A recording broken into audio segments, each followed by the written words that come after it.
Previously on One Movie Later. We know that the Guardians are safe, we know Spider-Man's safe, and we know Black Panther's safe. This is kind of the mother of all cliffhangers. The biggest kick in the dick possible. Every time you think, it can't get any worse, and then they rip your heart out. Not just seeing these characters die, but watching them literally fade to dust. There's not even a corpse left to bury. There's still a whole nother movie.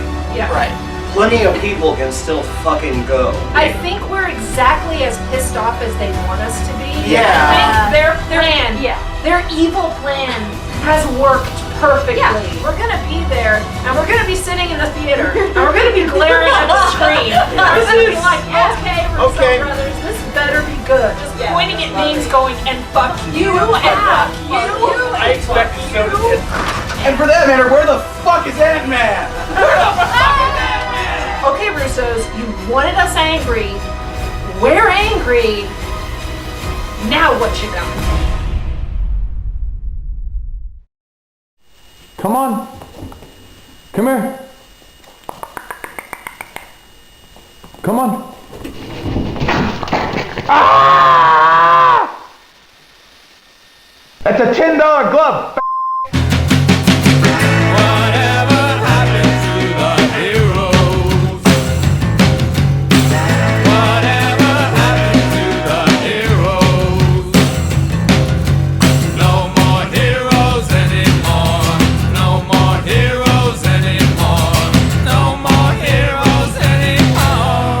It is 4:23 p.m. on Thursday, April 25th, 2019, and as soon as I finish recording this intro on my brand new camera, I will be on my way to the AMC Burbank 16 in beautiful Burbank, California to catch a 6:45 p.m. screening of Avengers Endgame.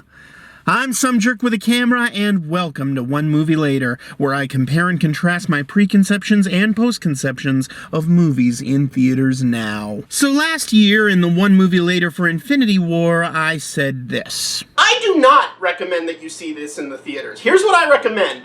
Wait a year until Avengers 4 comes out. Rent this movie right before you see Avengers 4 so you can see immediately how it's going to resolve itself. Now, if there's anyone out there who actually followed that advice and also buried themselves alive on the surface of Mars to avoid hearing Infinity War spoilers secondhand, good news, you can return to Earth now. Endgame is officially in theaters. Infinity War is on Netflix. Go watch Infinity War now before you continue any more of this vlog. I'm going to save the Endgame spoilers for the spoiler section of this video, but Infinity War spoilers will be all the hell over this thing, okay? Okay. You know, even with how monumentally enormous the MCU has been over the past decade and change, I don't think we as a culture have fully grasped yet just how much it will go down in history as the ongoing cultural event of the 2010s. What Star Wars was in the late 70s and early 80s, the Marvel Cinematic Universe is today.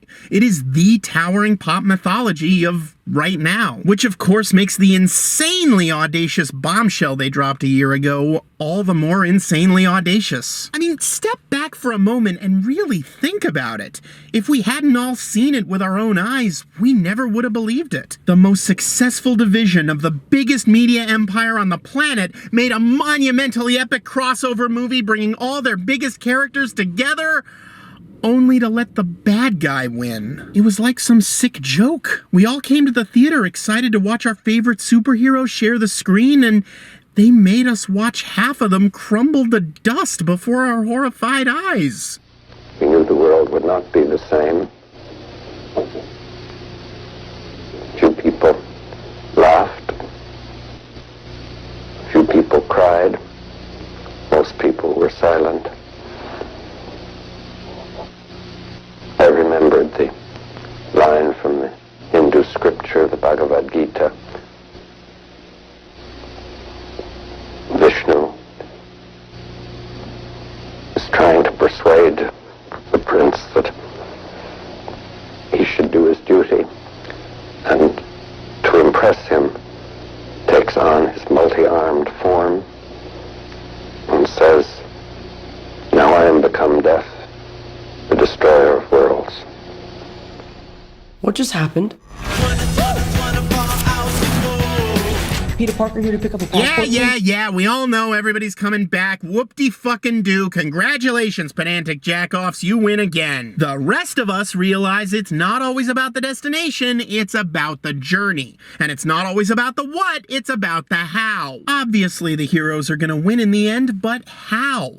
How do they avenge the fallen? What will they have to do, and what will they have to sacrifice? I, for one, am still reeling from that ending last year. Will this movie properly stick the landing in a satisfying way that makes up for traumatizing us all, and makes all that trauma ultimately worth it? You don't want to give me your devotion and total rule? No! We want to give you our therapy bills! In short, does Avengers Endgame achieve levels of awesomeness that could only have been accomplished with Infinity War ending as it did?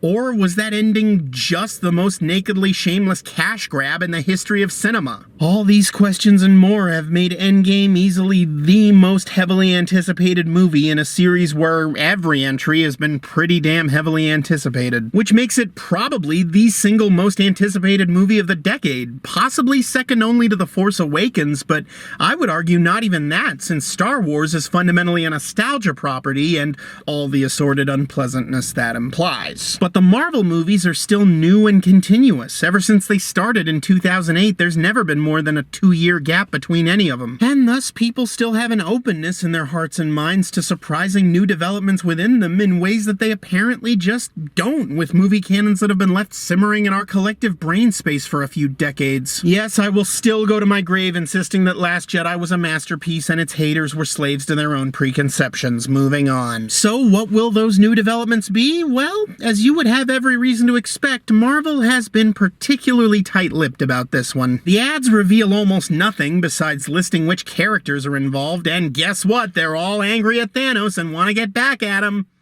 Never would have guessed. Many of the ads are leaning heavily on footage from all the previous Marvel movies with a big ol' "it all leads to this" overarching tone, sometimes quite literally.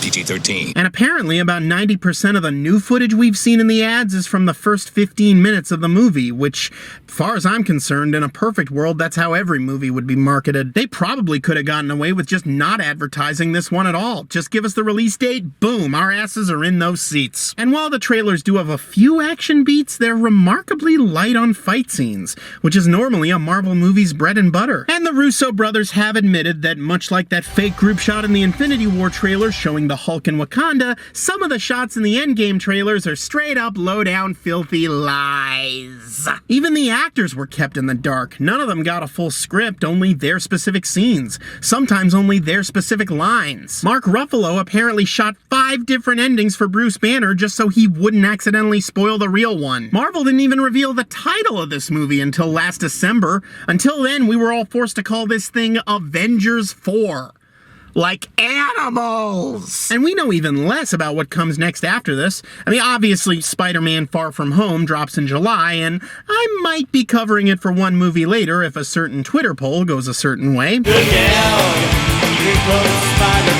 After that, we know they're working on a few sequels, an Eternals movie, a Shang-Chi movie, and fucking finally a Black Widow movie. And with the Fox merger officially complete, it's only a matter of time before the Fantastic Four and the X-Men join the fray. But as of now, no official word on which ones are coming next in 2020. All we know for sure right now is that Endgame is a whopping 3 hours long, and it's got all 6 members of the original 2012 Avengers lineup, including Hawkeye, plus Rocket, Nebula, Rhodey, Okoye, Wong, Happy Hogan, Pepper Potts. Ant-Man finally gets to be in an Avengers movie that calls itself one. Somehow, he makes his way out of the quantum realm and into one of the dumbest fan theories ever produced from an internet notorious for dumbass fan theories. And of course, Captain Marvel, fresh off her billion with a capital B dollar blockbuster.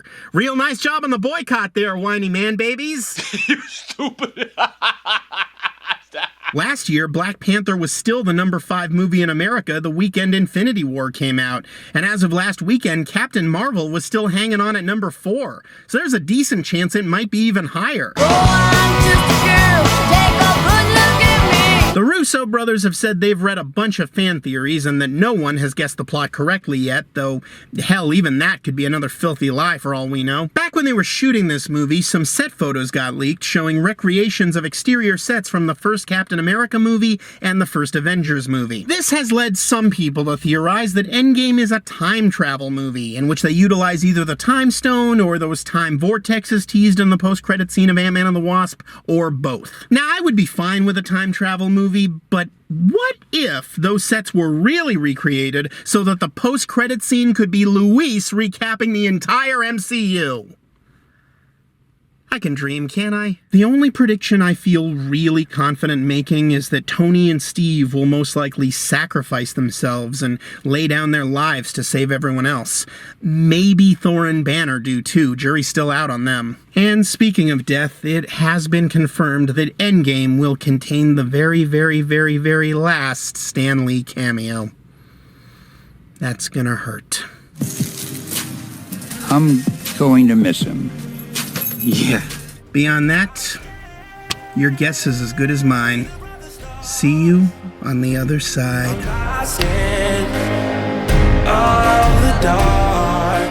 Okay, introduce yourselves, guys. Morgan, hello. Hi, I'm Brianna. I'm Dave, you know. I'm Emily, you know. All of these people have not only been in my vlogs before, but they were all in my Avengers Infinity War vlog. Last year we had 10 people in the room, and now we have exactly 5 of those 10 people in this same room to review Avengers Endgame, and that's... Who's that? Hey, yeah, it's me, Luke Ski. Remember me the last time I came in late to the Infinity War vlog, and I'm just like, hey, where the hell is Ant-Man, you know? Also, this is my apartment, and I live here, at least, you know, I mean, I have the keys. I could let myself in, but I'm just kind of lazy. Could you please buzz me in? Okay, so we have half the people from last year's vlog plus 1. Who's that?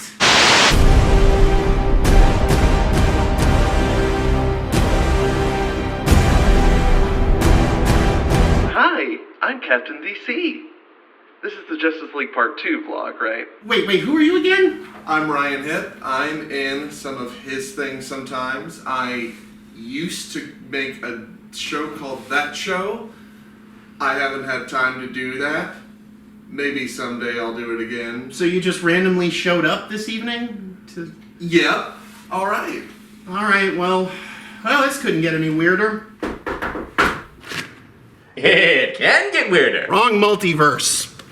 We all just saw Avengers Endgame. Holy God, that was a trip. That was journey. That was an epic. That was truly an epic. Still processing. Let's just take a moment to appreciate the journey we've gone on Good God, since the movie Iron Man. That was what, 2008? 2008. 11 years now. 11 years. This is the 22nd film? 22nd, yes. Yes.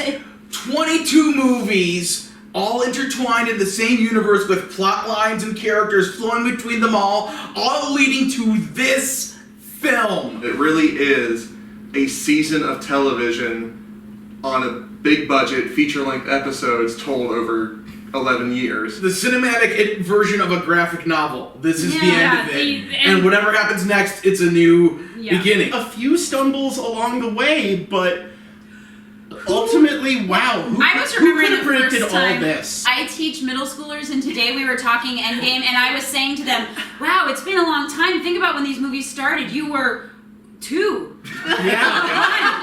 I had that battle-weary look. Yeah. Well, there was quite a battle in this movie, not to spoil too much.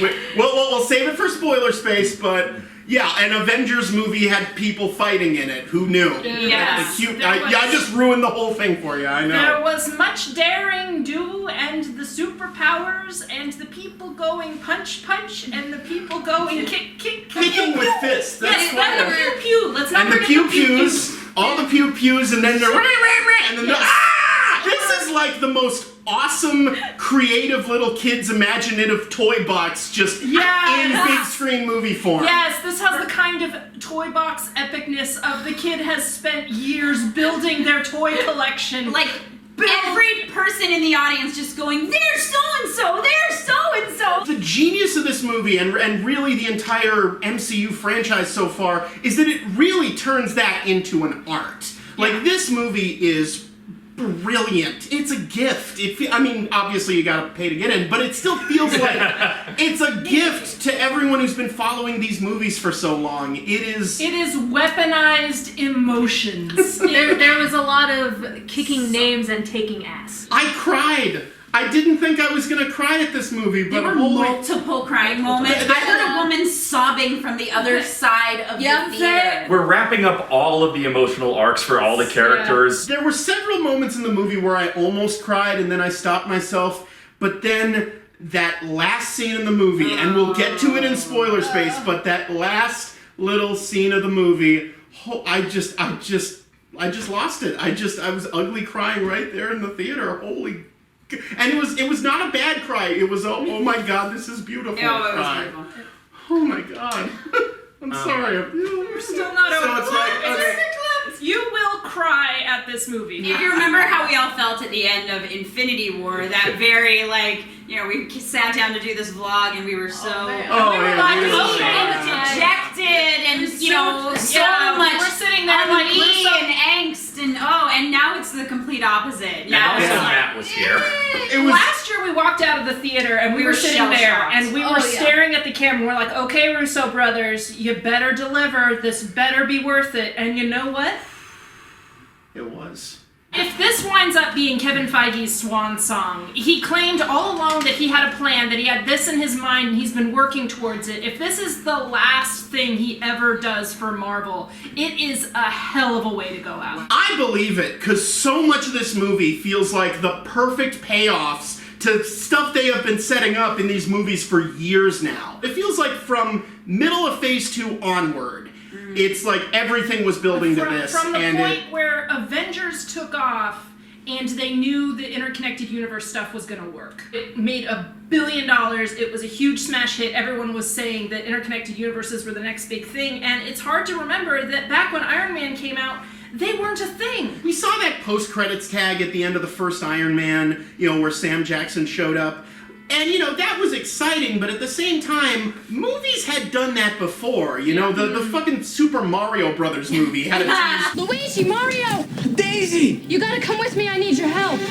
What's wrong? I'm here to talk to you about Nintendo.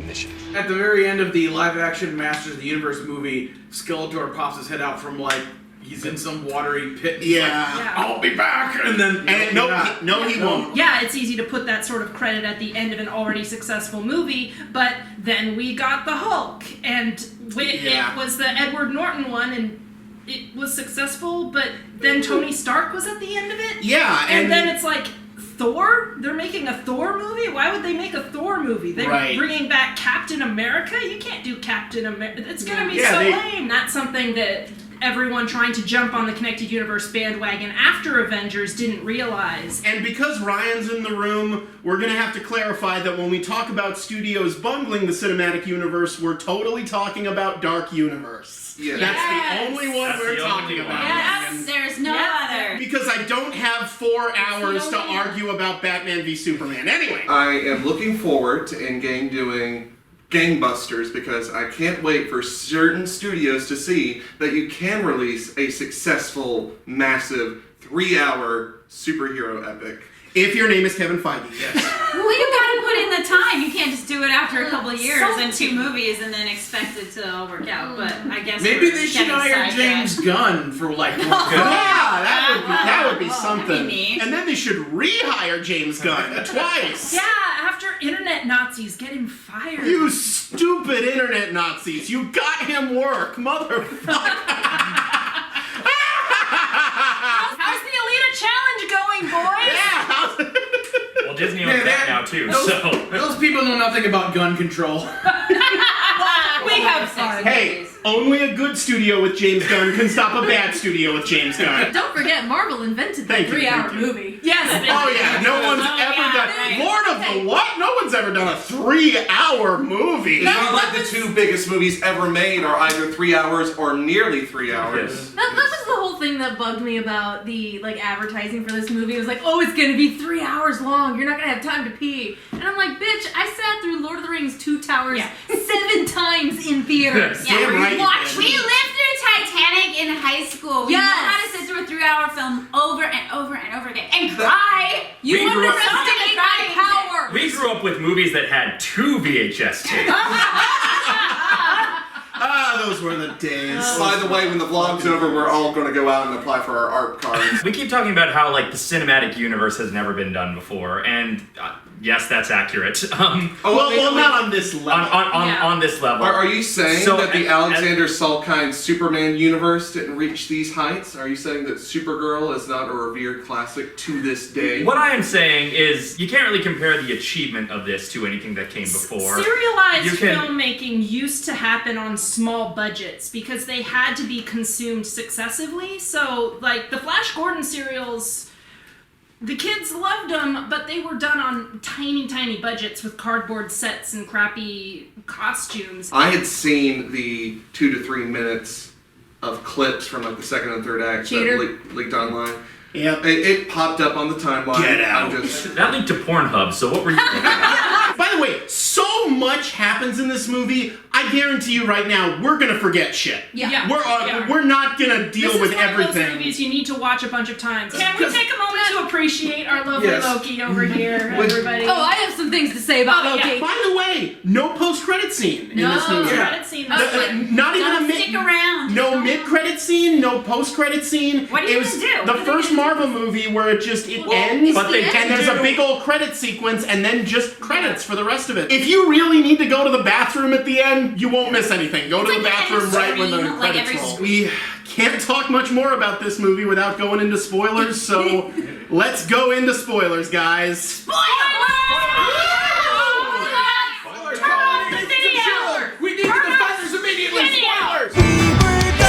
California, superhuman team of champions. This film is it's kind of yin-yang with Infinity War. They actually work really well together, because Infinity War, it's like most of the movie, with some exceptions like, Loki dying, Gamora dying, all those scenes, it's mostly just a fun movie where all these characters finally come together for the first time, and you get to see them quip off each other and interact, and then it's this huge downer ending. This movie, it's like the first hour or so of it is just one downer after another. It just keeps breaking your heart over and over and over and over again. That ending of Infinity War was such an emotional. You mean traumatizing?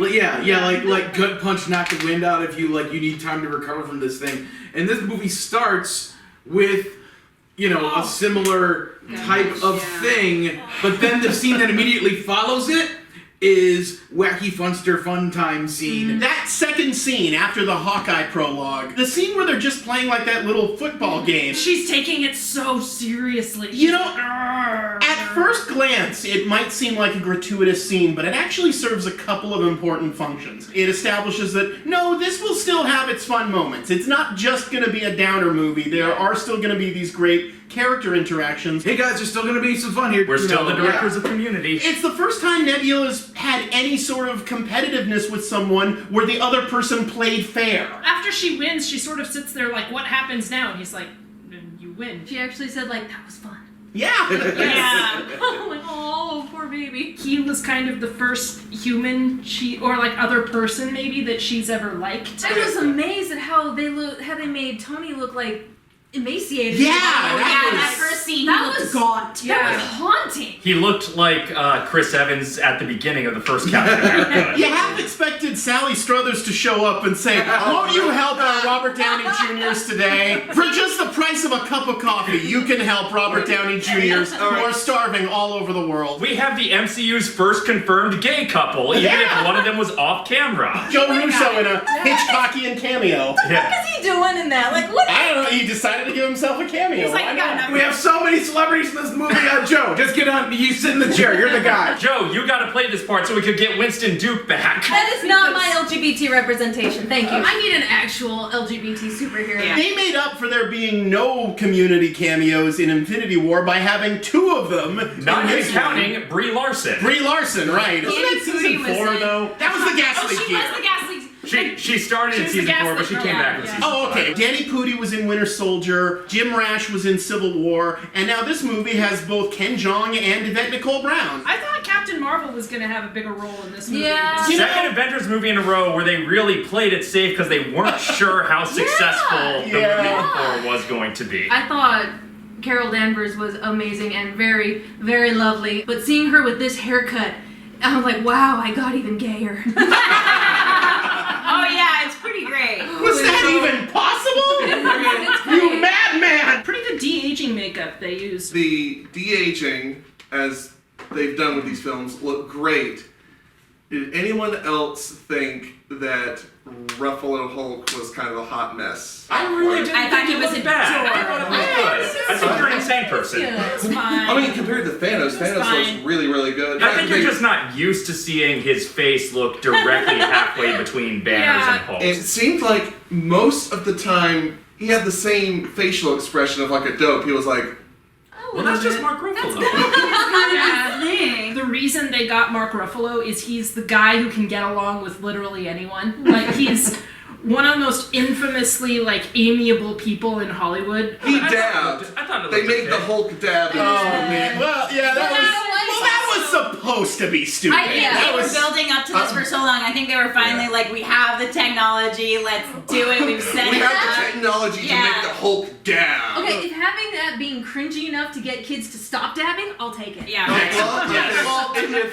It's officially dead. Well, this movie If Kevin killed it. Feige is saving us from dabbing, then the 22 films were worth it. Thank you, sir. And good night. I was curious going into it whether or not they were going to completely retcon the snap and everything that came after it. Then when I saw what they did with Tony's character, where he has a reason to want to keep the present intact. Right. So he needs to, if they're going to rewrite history, they have to do it the right way. He has a throwaway line about how he's having a hard time keeping her out of the garage. She keeps going in there to play with his stuff. And I'm like, I see what you're setting up there. And can I just say, he has excellent taste in baby names. Yes, he does. And I do want to celebrate the fact that Chris Hemsworth was a big fat Lebowski, like going through an existential crisis. That was one pronounced beer gut, I must say. That was great. He should have gone for the head, and then he sat there for those years saying, I should have gone for the head. Okay, does no one else see though that he fell into a deep depression? He's in denial. Like when he talks about like ripping this kid's arms off and shoving them up his butt, I'm like, did they just turn him into Fat Bastard from Austin? Like, good lord! He looks like Thor as we know him for like the first 10 minutes of the film. Right. And for the rest of the movie, including with the quantum suits, he was, big and overweight. Yeah. And I find it hilarious that you go to Target and all the action figures. It's still a good-looking Chris Hemsworth in the quantum suit. I'm like, that's a lie. That's gonna change. People are gonna want the big cuddly Santa Claus. That's why all of the people who might have been soft on Chris Hemsworth are now into soft Chris Hemsworth. I dig it. I looked up at that screen and I was like, okay, he's fat, he's got long hair, he's arguing with kids on the internet. Fuck, he's me. Fuck, what? Yeah, but then he got that's the closest I'll ever be to being Chris Hemsworth. So I'll take it. But that was hot. Tony, if Thor is you, then that means you get to play video games with Taika Waititi now. Yeah. Which, thank you for confirming that they still exist. And Tony Stark actually calls Thor Lebowski, which means the Big Lebowski exists in this universe as a movie, which means the actor Jeff Bridges and Obadiah Stane existed in the same movie. And I guess no one commented that the villain in the first Iron Man looked a lot like Jeff Bridges. This can't possibly be the first time Maybe that's why he happened. shaved. There are way too many actors. Matt Damon exists in the MCU because in my headcanon, Loki stole actual Matt Damon for that action scene. Probably. So I'm about to get into nitpicky territory, and again, it's not because I think these are legitimate criticisms of the film. I'm not going CinemaSins here. It's just if I don't get nitpicky, then I'll just keep saying I liked it over and over, and that's Sure. Yeah. The film only explained the rules so far, like up to a point. They spend a minute there listing a whole bunch of other time travel movies and TV shows, and I only wore this because it's the only sequel shirt I own, not necessarily because I knew this was also going to be a time travel movie with music by Alan Silvestri. That overtly name drops Back to the Future several times. Wasn't bullshit. The fan servicing moment I was waiting for is when they mentioned I want Silvestri to just put in a doodaloo doodaloo, like just a little one. They would have to license that from Universal. But, Disney doesn't own that yet. Quantum Leap, Bill and Ted, blah blah blah. List them all. Hot tub time machine. And Hulk just says, all of them are wrong. I accept that these are the time travel rules the movie is laying out. What I didn't quite accept was why that means they couldn't pluck people out from an earlier timeline and bring them back, or just go back to an earlier timeline. The story still worked. This wasn't a thing that bothered me. Yeah, Nebula was using the years, like Earth years. Right. Why would a space alien raised by other space aliens Just for audience can ease of the understand? Because it makes it easier for the audience. I know. You may as well ask, how do the aliens speak English? You know, they have universal translators. Yeah, so the universal translators also translate what we call years. One of my favorite jokes in the movie, I love how much they acknowledge that Peter Quill looks fucking ridiculous dancing when you can't hear the music. Without the music, it just looks like a mental patient. This is one of my favorite things a time travel comedy can do. Yes. Is show how if you just move the camera slightly, it's suddenly way less cinematic. Because they do that with Quill, and they also do that to a lesser extent with Hulk in New York, where he just does ridiculous smashing from the other angle. I love the half-hearted smashing. Smash, whatever. I absolutely loved the scene, the callback to the 2012 Avengers, and then they all get on the elevator, and Hulk can't Stairs. It was like backwards Ghostbusters. It was as the doors were closing, as the elevator doors were closing, they even do the Ghostbuster shot. When we get to 20, tell me. I'm gonna throw up. even Loki was like, Cap getting on the elevator with all these Yes! Oh my god! Hydra to get the scepter away from it. This movie justified that bullshit thing in the comics. It references the scene in Winter Soldier where he gets on the elevator and he's like, oh, things aren't gonna go well. He says Hail Hydra in reference to that horrible comic book decision, but it worked this time because he's fooling them. It's it's so satisfying. Chris Perfect. Evans famously hated the Hail Hydra. Was that Mark Millar? I feel like that had Mark Millar's stink on it. Who will campaign door to door for America? Whoever it is, they're probably just watching this movie going, yeah, all right. Did you Try to do something different. This movie subverts the horrible Cap moments in the comics so much that I half expected him to say, you know what, the A does stand for France. I really don't think his character would have been capable of that convincing a lie if he hadn't been through what he'd been through. This is going to go one of two ways. He's either walking out of there with the case, or this is going to be another elevator punch-up. Captain America fights another Captain America. Yes! Oh my god, that was so great! The ass of America! My favorite moment in that Cap versus Cap fight was, I can do this all day. Yeah, I know. He's so tired of his own catchphrase. I love it. This was a massive cameo fest. Robert Redford is back. Like that impressed me. Like, okay, shit, they got Robert Redford to come back. I thought he retired from acting. I have this long-held theory that in honor of his friend Paul Newman, whose last movie was Cars, Robert Redford has been trying to make his last movie a Disney movie. That could be. I am shocked that they had Tom Hiddleston in this movie and they gave him 2 lines. I'm upset that Loki wasn't in the film more because I'm pretty convinced that the Russos hate Tom Hiddleston and Chris Hemsworth. But just saying. He vanishes like a third of the way into the movie, and we don't know. I do see how how this could lead into the Loki show. Yeah. Because Right. Loki straight up got away with the Tesseract. He's not going to bring that stone back to reset that timeline. No, he's so not. he is now off on his own timeline. So he's technically alive, but it's the 2012 Loki, the super angsty, I hate everyone Loki. This introduces the idea of multiple timelines. Yeah. I was not expecting references to Thor: The Dark World. Yeah. I kind of forgot that movie happened. Once you get into the time travel stuff, it's tempting to call this movie a Marvel's Greatest Hits compilation. Yeah. But it's one of those greatest hits compilations that arbitrarily throws in some songs from an album you really didn't like, and that was the Thor: The Dark World series. Hey, I take offense to that. It's less about Thor: The Dark World and more about let's go back to when Asgard was still Asgard because Asgard is glorious. Natalie Portman appeared in this film. Yeah, and she didn't have any lines. She didn't have any She lines. got up from a bed. Yeah. That's it. And then I guess she got stuck with a raccoon. They didn't have her long enough to actually. They didn't actually have her long enough to choreograph her tussling. I wanted with to the see how CGI. it happened. He had a better relationship with Odin, but Yeah. like he was kind of distant from his mother in the earlier movies, and so I'm really glad he got that. And she was the only It's almost like he got to say goodbye a little bit. Yeah. Well, And it sort of starts the healing process Yeah. that has been He arrested for a long time. Like even when I think back to the deleted scenes from the Dark World, he kind of took his mother for granted. When Thor was in the past in Asgard, he took Mjolnir from the past. Yeah. So what happens to Thor in that timeline? Does he lose Mjolnir? A wizard did it. Steve did bring Mjolnir back. He had it with him. Right, okay. They go to that military base in Yeah. 1970. They go back into the They go back to the 70s. Among the things that, like, where this movie is going to stab you right in the heart is Tony finally gets another conversation with his dad. They're interacting, and you can tell that Tony is laying a lot of baggage to rest with this one conversation. On the other hand, it's like, oh, Tony gonna die.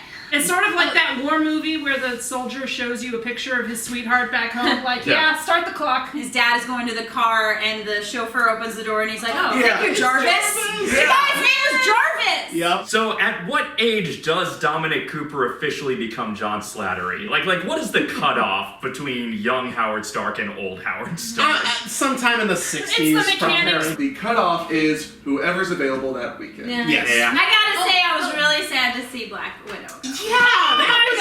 I've had a soft spot for the whole like Hawkeye Black Widow like partnership. Oh, yeah, ever since Avengers, ever since they talked about Their Budapest, powerful platonic and love. I love their sacrifice fight. Yeah, they, I thought that was so them, and it was They- hard, but it Yeah. was like because literally I was sitting there going, either one of them could go. I was hoping Hawkeye would die just because I really didn't want to lose Black Widow. I wanted to lose Black Widow too, but in the end I was like, he's got to train his kids and get his kids back so we can have a night. Yeah, I know he's got a family and all that. Why but- you gotta kill the one woman Avenger? Yeah. Why? Do the Russos just kind of have a thing for throwing women off cliffs? I think she's done. It was the Right? exact Well, same yeah, music and everything. Another woman's dead body. Another woman got fridge. Yeah, she had nothing but the Avengers. Like Yeah. that, her job is her life. And Yeah. so it makes sense that she would be the one who makes the call, like, this is what I want. It wasn't a Black Widow movie, though. Yeah, but that's probably going to be a It's prequel gonna be a now. prequel. Right. With the whole rules of you must lose that which you love, is this confirming the Clintasha ship? It's not necessarily romantic. I think it's Anna and Elsa rules, where they have such a powerful platonic relationship that they love each other as friends. It's like they're fighting during Civil War and they stop like, we're still friends, right? Oh yeah. Maybe they hooked up once in Budapest and then they were like, maybe they got past it. Maybe they did fuck for a They while. had a Buddha. And now maybe they're friends. You don't know. That's true. Maybe they had a Buddha I call. see. I don't know. It just I actually thought when they were debating like who was going to be the one to do the snap, and Thor was like it should be me, and Hulk was like it should be me. I thought that was when Carol was. That's gonna what I come in. figured. And Thor's whole reason is I'm the most powerful Avenger, and it's like, Yeah. no. Is he though? I had that knee jerk, I've seen so many time travel movies moment when Nebula killed herself. Yeah. Because I was like, oh shit, what's gonna happen to her? And I was like, wait, it's her past self. Nothing's gonna happen to her. That was a really sad moment. And that was I a sad thought. moment. That was really a lot. She was trying to redeem herself, yeah. literally. She had an arc in this movie. Oh yeah. Oh, she was great in this movie. Captain America gets Thor's hammer. Oh yeah. they really did that. That's kind of the deep cut. The moment that evoked for me was, End of Force Awakens, Rey grabbing the lightsaber. Yeah. But that might have partly been because the scene we just saw with Clint running around with the aliens reminded me of the Raftars on Han's ship. He's worthy. He's And finally I love it worthy. because it calls back to the Age of Ultron when he goes to pull the hammer and you see and it it move moves a just little like bit. Come on, Cap. Just like in Ragnarok when Hulk shows up and he goes like, yeah! Thor once again says the thing we're all thinking, I knew it! I was honestly a little torn on that. For a few minutes I was thinking, I think that's Loki. Like I thought it was Loki disguised as Cap. Because we saw him briefly disguise himself as Cap earlier in the movie. And I thought, oh my god, what if Loki, went through the portal and now he's back and now he's gonna fucking fight Thanos and win this time. Don't give him like that would have been cool but too. that That's the problem is there's so many cool possibilities in a movie like this that you can't fulfill all of them. Before he says Avengers Assemble, which they finally get it out. It finally happens. Yeah. During some of the shakier moments of that battle sequence, I was like, could really use a Danvers-esque machina here. She's so fucking powerful that if we throw her in too early, there's gonna be no cool fight. So she had to come in. As soon as he was like rain fire, I was like, oh, she has to come in now because we know she can punch through a ship. Sadly, the only thing missing here was Black Widow, but during that one shot where it's like, oh, let's have every female hero character. Oh, that was so fantastic. And I was there for it. I was like, yeah, sure, they all just got together to do this, but I don't fucking care. I love it. They were like, she's not alone. They get their own Avengers Assemble. Boo-hoo! Like, Also, oh, look, here's all these ass-kicking women. There's a gif. There's a fucking gif for you. The end of Thanos' story as he's watching everything fall to pieces around him was everything like it was like that was the one thing that I was very happy with because the one thing I wanted coming out of this movie was I want there to be a definitive end to Thanos and to Iron Man at the same time. He snapped and it destroyed him. It destroyed his body and he got to say, I am Iron Man one last time and then our died. audience cheered. Iron Man's last words are his first words. Yeah. I predicted that Captain America and Iron Man would reconcile and they would go together. Like, they would sacrifice themselves to save the rest of the team. Right. And that is not what happened. Robert Downey, he's like, come on, I've been doing this for over a decade. I didn't know he would die in such a tragic, heroic way. Yeah. But I figured he would. And Pepper, she's like, we're gonna be okay. She's rescue! She's rescue! They got rescue! Woo! She's so good in this! At the end funeral scene, they're honoring Tony Stark, and the camera's kind of panning around to like the various groups of people, kind of grouped together by movie. Right. At one point, we see this like white kid with dark, kind of scraggly hair. Was that? I don't know Was who it that the kid was. from Iron Man 3? Did they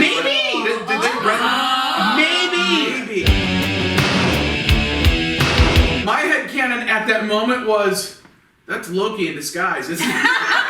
Yes, Mr. Sherman, everything's Loki. I was curious how they were gonna get Gamora back, because it was like they had to get her back. They have to have the full Guardians team. They have this most important franchise. Technically, they did. No, but see, that's my point, is that I thought they did it in a really creative way. And they boot it back, so she just gets with Quill, and now they gotta start from square one again. Yeah. She's like, I don't know who you are. He was searching for her, though, and it was ...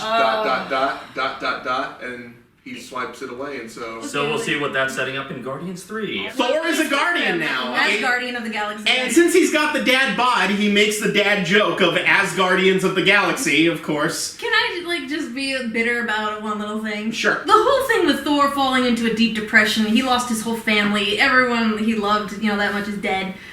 It just seems so unfair to me that, oh, it's fine, Peter got Gamora back, it's fine. But he didn't get Gamora back. No, but he will. That's the thing. They can now have that arc again. However, Thor gets no one back. But Valkyrie, he's friends with Valkyrie again. He gets none of his family back. But you know what? I bet you anything that's going to be in the Loki. Oh, sure, but show. It's like, I want it now. Being just a Thor fan, I left unsatisfied. Well, Thor's story is not over yet. He's going to be in Guardians 3, obviously, now, Yeah. so... only, of course, this summer there is... Yeah, he's the only one of the Story original 4, Avengers so. who's still going to be around. Toy Story Thor. Hemsworth will never leave that gig. He's too good at it, and too unsuccessful in other franchises. There's a whole thing in Infinity War where it's like, Peter Quill is Yeah, like, I was going to ask, was this payoff for that? Peter, you're kind of putting on some weight and like looking at his chin and stuff like that. And now here's Thor on the ship, who's like way fatter than Chris.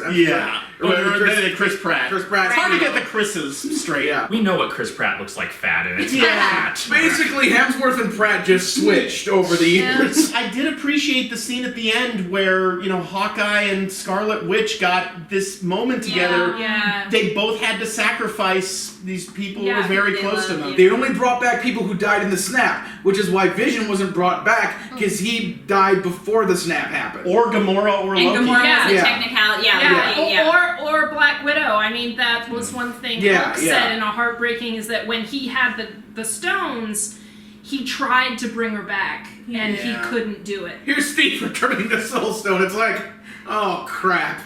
You?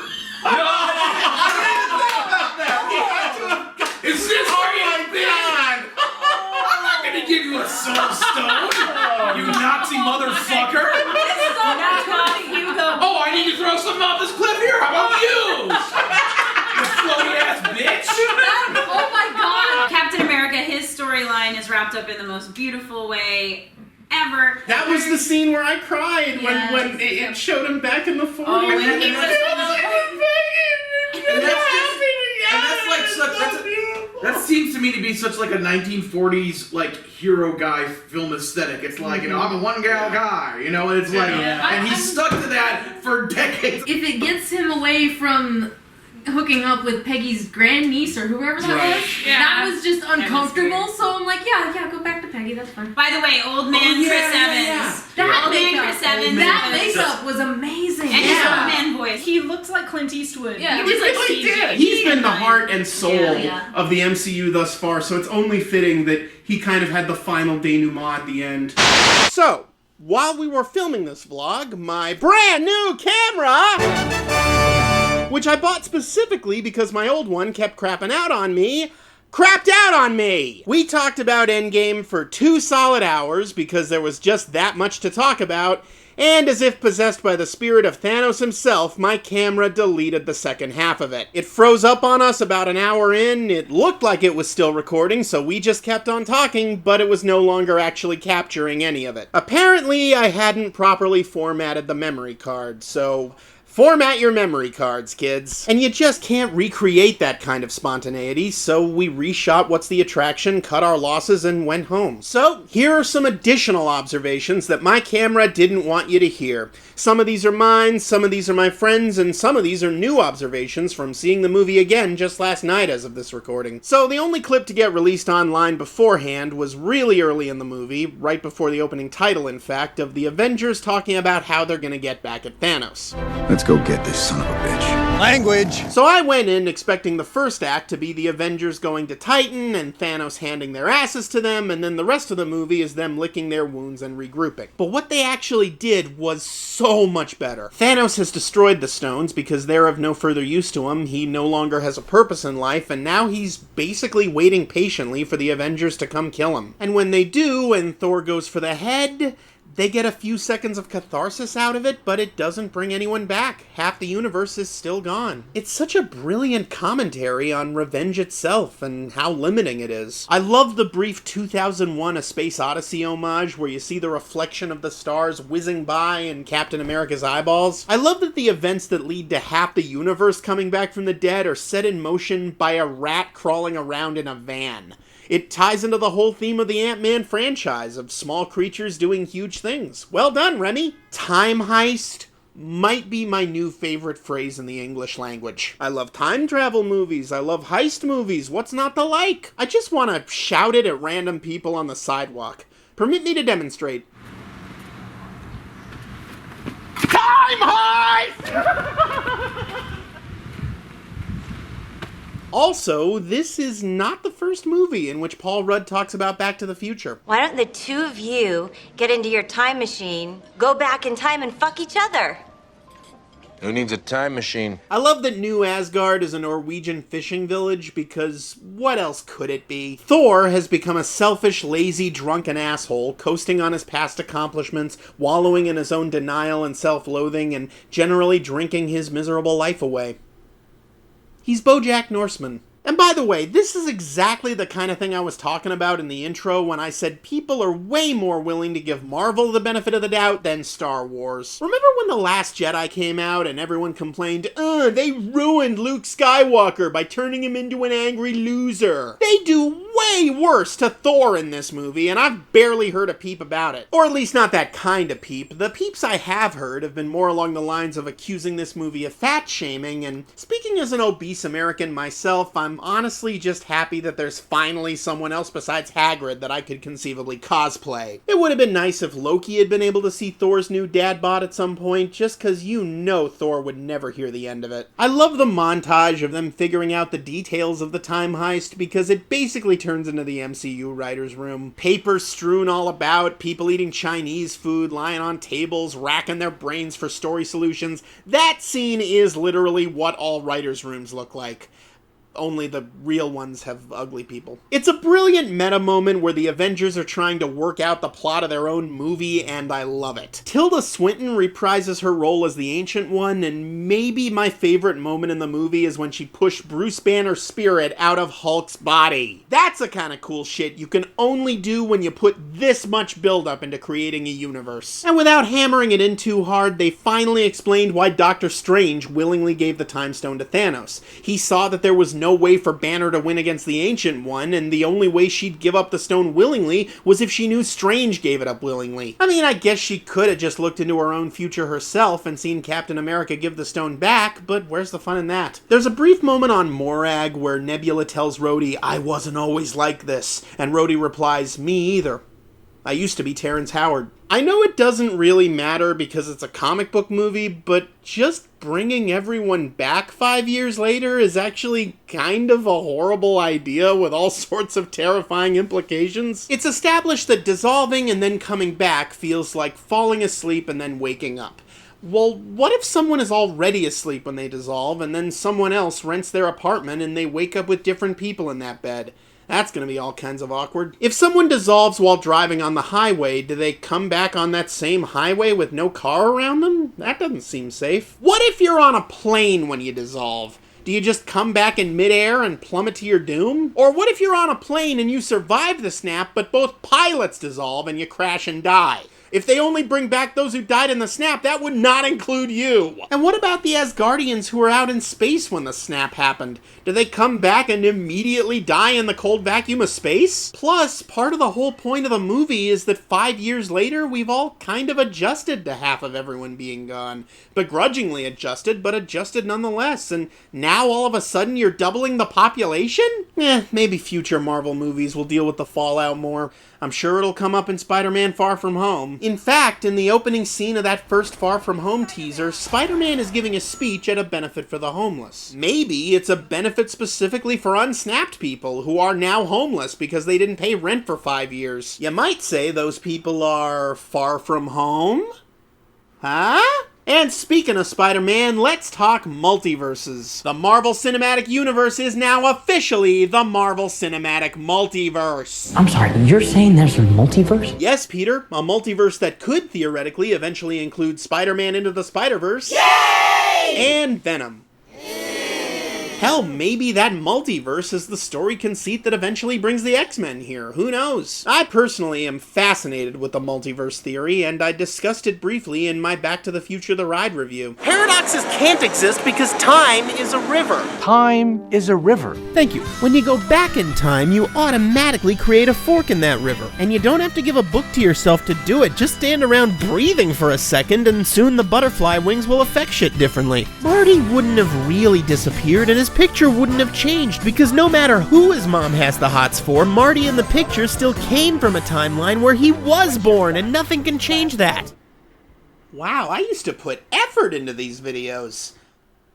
What happened? Now, I'll try and probably fail not to be too convoluted about this. Because if we start talking about it, then we're going to be here all day talking about it, making diagrams with straws. But by my count, in this movie they create at least 5 alternate timelines, branching out from 1945, 1970, 2012, 2013, and 2014. And to keep things simple-ish, let's assume that because Steve returned the stones, 3 of those 5 timelines are more or less identical to the main one. The 2 big exceptions are 2012 and 2014. In alternate 2012, Loki got away with the Tesseract, and to be continued in the Disney Plus series. And in alternate 2014, Thanos and his army no longer exist. They traveled to the main timeline and got snapped. Which means 2 things for the alternate 2014. The Guardians of the Galaxy never formed, or at least didn't form the exact same way without Gamora. And perhaps more importantly, the snap never happened. Does that mean in future Marvel movies, characters are gonna try to find a way to cross over into the snapless timeline where things are slightly more normal?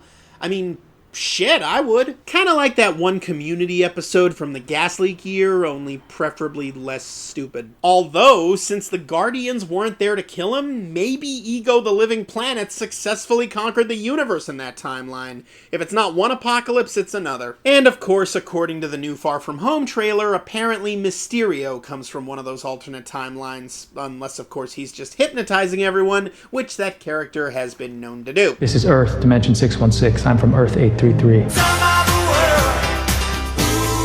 Actually, come to think of it, it should probably be closer to 10 timelines, since all but the 1945 timeline likely have an extra fork in the river from when Steve went back to each of them a second time, and 2014 should probably have 2 extra forks, since I don't think he had a spaceship to get from Morag to Vormir, and hell, once he gets back to the 40s, there's all kinds of possibilities.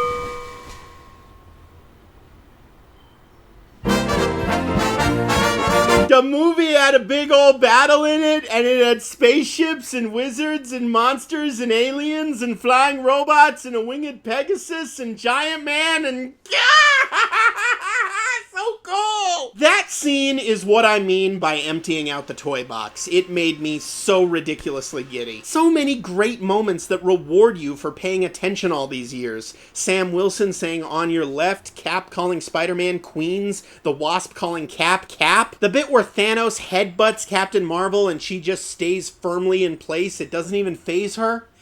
God, that's a perfect metaphor for the internet. That battle scene, by the way, is the first time Peter Quill has set foot on Earth since his childhood, and he never acknowledges it. He sticks around for Tony's funeral, and almost immediately he's blasting off into space with the Guardians again, without really even so much as an opinion about being back on Earth. It's just no longer his home. And it looks like the plot of Guardians 3 will most likely be Quill searching for alternate timeline Gamora and trying desperately to win her affections all over again, and probably ultimately learning that he has to let her go. If Thor's gonna be a huge part of Guardians 3, I worry he's a little too similar to Drax. They're both big warrior tough guys with hearts of gold. They've both lost their entire families. They both often misinterpret things to comedic effect while speaking with tremendous gravitas. There's just a similar energy from both of them, and I hope they don't cancel each other out too much. Also, if Thor is officially one of the Guardians now, I wonder if they'll be able to legally use him in the Guardians coaster at Epcot. He might just be the only character represented simultaneously at both Disney World and Universal Orlando. I love that Nick Fury is just standing all the way in the back at Tony Stark's funeral, up on the porch, partially in shadow. Kind of a callback to him stepping out of the shadows in the Iron Man post-credit scene. It's all come full circle. Tony and Steve's send-offs were so perfect for their respective characters. Tony loves being the center of attention even in death, and Cap is quite literally an old soul. I'm not saying they should have done this. This probably ultimately would have been a bad idea. In fact, it's probably the head wound talking, but the only way that ending could have possibly been even more of a tearjerker is with one last bit of stunt casting. Stan Lee as Old Steve. I know it wouldn't have made any sense for Old Steve to look like Stan Lee, but it doesn't make any sense that Old Steve is even there either. He should be in his alternate timeline. I'm just saying, you know that must have been floated as a possibility at one point or another. though I imagine there were more cons than pros. Stan's health was rapidly fading, he probably wouldn't have been able to really handle a big scene like that, and Chris Evans had earned that scene as a final bow anyway. You wouldn't have wanted to deprive him of it. But still, putting Stan in that scene would have given it even more gravitas, and retroactively given a whole new significance to all his other cameos. And if it was what they were planning, it does kind of explain why Stan's actual cameo in this movie felt a little tacked on and arbitrary. Like, it was fine, it just didn't quite feel worthy of the last time we'll likely ever see the man on the big screen. Though I do appreciate that they gave him his retro look. I'm glad there was no post-credit scene this time. That ending with Cap was way too special to cheapen with a dumb joke or a tease for a future movie. But if there had been a post-credit scene, I would have laughed so fucking hard if it cut to all 387 characters packed into the shawarma place. This movie was amazing. Not a perfect movie, but even its imperfections only serve to make it more interesting. Rather like the MCU itself, or, excuse me, the MCM, as I guess we gotta call it now. And Endgame is a monster hit. As I record this, it just beat Titanic at the all-time box office, and it is well on its way to beating Avatar. How's that Avenger fatigue working out for you there, Jimbo? My fear is that it'll be really hard for Marvel to ever top this. They've spent 11 years building to this point, and without another beacon like this to guide them forward, are we now beginning the downward slide? Hell, the DCEU of all things is finally getting consistently good. For all we know, maybe 10 years from now, that'll be the dominant cultural force, and Marvel Studios will be a pathetic shell of itself. Stranger things have happened. As always, only time will tell. But for now, you done good, Marvel. I love you 3000. And now, here's me and my friends half-heartedly reshooting What's the Attraction? So there's going to be a Marvel Land opening at DCA. It's going to include Guardians of the Galaxy Mission Breakout, which is already there, and a Spider-Man ride and an Avengers ride. And of course, at Universal's Islands of Adventure in Florida, they've already got Marvel Superhero Island, because they've got the rights to that in perpetuity. So at either park company, what do you think they should do specifically to tie into this movie? Ryan! Disney will instruct park guests to go on a time heist to make sure Universal never signs with Marvel. And so Disney will revolutionize the game with the amazing adventures of Spider-Man. Luke! They're going to get the Disney pastry chefs to make red velvet cake, put some purple icing on it and a little bit of gold with some rock candy, different colored rocks in it, and you can eat yummy Thanos hand cake. Emily! I would like to be able to take the whole family to New Asgard. Oh, what an escape for the whole gang, parents and children alike. You could go into Thor's house, drink beers, play video games with Taika Waititi Rock Monster, have some fine Asgardian fish that they obviously just fished from. They're very, Norwegian. It's almost like they're made from Scandinavian mythology. It's almost 2 a.m. And the best thing is that there will be Pegasuses that you could pet. Yes. Valkyrie's stable. Pegasi. Dave! Disney is going to demolish all their parks and replace it all with Marvel stuff, but they're also going to destroy all life on the universe, so nobody remembers the way the parks used to be. Right. Don't put it past Disney. They'll do it. Yeah. Bree!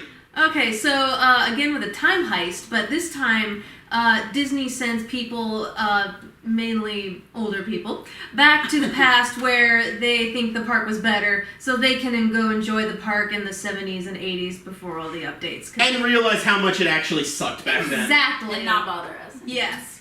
Morgan! It's going to be a big battle royale, but with every franchise that Disney owns the rights to. So it'll have The Simpsons, it'll have Star Wars, we're gonna have like Star Destroyers coming through those little swirly portals. It'll have the Muppets. You're gonna have the Disney princesses. It'll have the cast of Operation Dumbo Drop, just everything. Everything. The Always Sunny gang. It's just Yeah, exactly. Xenomorphs. Yeah, that may not be an attraction, but it's a headcanon. The Bundys from Married with Children. Doesn't Sony own that show? Oh. Well, Disney will buy them too. Rocky Horror. Disney will eventually buy Sony. Disney will eventually own everything. Yes. Well, as usual, you are all wrong. What they are actually going to do, because Universal still has the rights to Hulk, in theme parks at least, they are going to reopen Back to the Future the ride, but Hulk is going to be all throughout the ride, well, actuallying how time travel works and explain how time travel doesn't actually work that way. So he'll be Hulk-splaining. Exactly. He will be Hulk-splaining. At least he's got his glasses and that's double. First. So until next time, ladies and gentlemen, take me away. I don't mind, but you better promise me you'll be back in time. Bow, bow, bow, bow. Gotta get back in time. Gotta get back in time. Get back, Steve Rogers. Gotta get back that ass, Steve Rogers. And America's ass. Yeah. Hashtag America's ass. You did good, Steve Rogers. Did good. Ass. This is the ultimate showdown of ultimate destiny. This video was made possible by the very generous contributions to my Patreon. Special thanks to all my patrons, and huge special thanks in particular to Mark Aquino, Bennett Ballard, Raul Campos, Ryan Enos, Max Fagan, Noah Fine, Wesley Fox, Michael Hamilton, Jacob Harris, Houston Housley, Morgan Kellis, Roby Bobart Pires, Kate Quinn, and Brett Trail. Extra huge special thanks to Keith Baggs, super extra huge special thanks to Ryan Walterson, and super duper extra huge special thanks to executive producers Joe Goldmark and Edgar Barocho. If I mispronounced anyone's name, please send me a message letting me know. Please like, share, and subscribe, and thanks for watching. All right, Goose, come on. I know when we're not wanted. Careful with my eye, okay?